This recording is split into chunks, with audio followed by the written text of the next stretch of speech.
she went to a plastic surgeon a couple days later, and basically he shook his head and said, "You veterinarians, you're my worst and best customers." The animal that's actually being treated is aggressive or has the potential to be aggressive. By the next day, I had a streak of red going up my arm and realized that it was in my lymph system, and I pretty much needed to go to the doctor.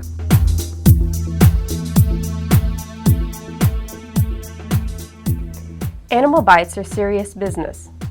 We're not talking bears or alligators here, but cats and dogs. The small animals veterinary team members face every day in practice. A 2014 study from researchers at the Mayo Clinic examined cat bites in people. They noted that 1 to 2% of emergency room visits in the United States are related to animal bites. Coming up in this Firstline special, we'll hear firsthand how bites are handled in the real world. But first, DVM 360 medical editor Dr. Heather Llewellyn shares some more information about the risk of cat bites. Dog bites tend to be more of a tearing injury or a crushing injury, whereas cat bites with their sharp teeth can really inoculate bacteria way down into a joint or tendon sheaths. So they tend to be a little bit more serious as far as bacterial infections go. And the most common animal bite pathogen that is isolated is Pasteurella multocida, and we all know how bad of a bug that can be to treat. So it's really serious when you do get a cat bite, and then it's an enclosed space like in a joint. It really does need medical attention. A 2014 Firstline study shows about 83% of team members say they've been bitten at work, and communication may be key to reducing the chances of a bite. Here, technical editor Jennifer Vosman explains why pets bite and how communication may help head off these injuries. Often it is pets that are fearful, or it could be a medical problem that they don't realize what they're doing. Painful pets, you need to be careful with, obviously. Cats just kind of lose their temper at times and they're done, and that's oftentimes you don't see that coming. And so they'll get you bit. They'll bite you before you are ready for it. Several years ago, I had a coworker of mine get pretty badly bitten by a dog that was in a lot of pain, whose owners were coming to visit it. We knew in the back, in the treatment area, that the dog had the propensity to bite, and so we had a basket muzzle on him. Well, they brought the dog into the room with the clients, the owners, and the owners took off the basket muzzle. And a person who was not affiliated with that case, did not know the dog, was walking by. The dog started to fall off the table.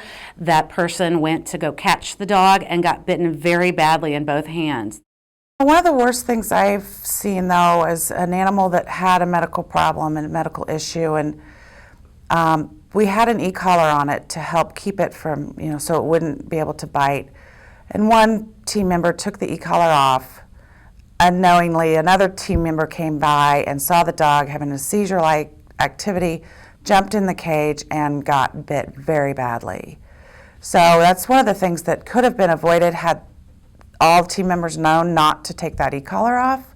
I think it's important for team members to just keep the lines of communication open when they're handling an animal. There can be situations where someone steps in the middle of a treatment or something like that. They might not be aware that the animal that's actually being treated is aggressive or has the potential to be aggressive. So I think just keeping that communication open is very important in preventing bites in general. I think an improvement in communication skills regarding the risks of certain animals would be a good step in preventing some of these unnecessary bites.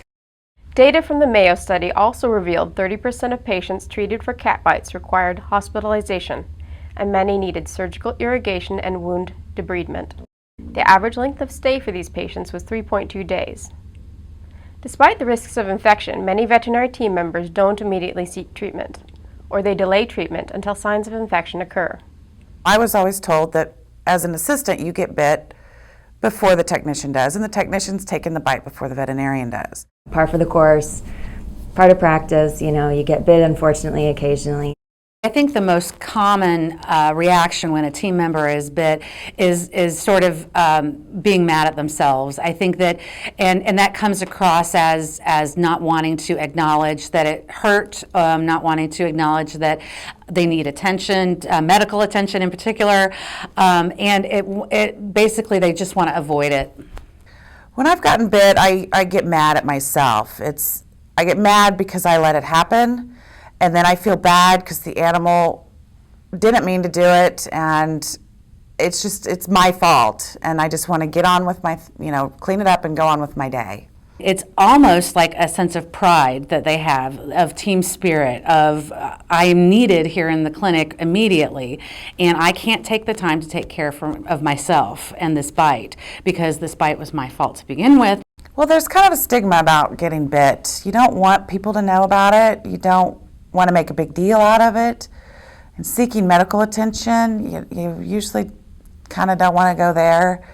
I've seen team members and technicians that will get antibiotics out of the pharmacy at the hospital and treat with a round of antibiotics rather than going to see their physicians. In the same Firstline study, we asked team members to identify the animals they've received bites from. While more than 80% say they've been bitten by cats and dogs, 21% have suffered bites from birds, while 20% say they were bitten by pocket pets. I've been bit a few times by several different animals. The worst cat bite I got I got bit on my hand and didn't do anything about it. And by the next day, I had a streak of red going up my arm and realized that it was in my lymph system, and I pretty much needed to go to the doctor. For me, cat scratches have been worse than cat bites, so I've had very good luck with that, but I've known people who have gotten really badly bitten by cats in both hands at the same time. I went to the doctor, and he told me that if I would have waited another day, he would have put me in the hospital. I don't remember if I was like in a treatment area with a cat or in an exam room, but somehow or other I was bit on the hand, and I don't remember thinking it was really anything that serious. I don't think we take animal bites in general seriously enough. What can happen to you if you get bit? You have scar tissue, you have an infection, you get hospitalized, and you're out of work for a while and potentially impaired for the rest of your career. Later in the day, the lymph node under my arm started swelling, like noticeably so that I could feel it. And at that time I was like, well, maybe a trip to the doctor and antibiotics are in order, but that wasn't my first inclination. It's the mentality of technicians even, myself, I will take a bite and just go on. That's not the way to do it anymore. You've got to take it seriously. I think honestly the best thing practices can do is just make sure that there's some sort of a policy in place for bites in general, dog, cat, whatever. I think sometimes leaving it up to the individual to decide whether or not their bite is serious or whether they need medical attention might not work as well as just having a blanket policy, like if you are bit, you need to go seek medical attention.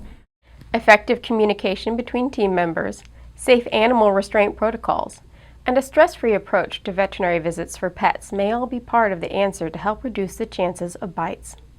And the results may offer rewards not only for veterinary team members, but for pets as well. I don't think many clinics have a safe patient handling protocol that is applicable to the whole clinic. And I think that maybe having that would help prevent some of these incidences.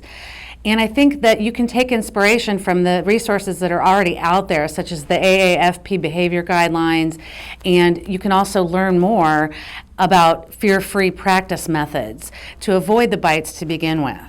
I think one of the biggest things is the way cats are being handled. To make them more comfortable, the pheromones in the exam rooms, using the towel wraps instead of just immediately scruffing a cat is, I think that those are really important, and I think that will help with reduce the number of cat bites in the future. There's a campaign out right now.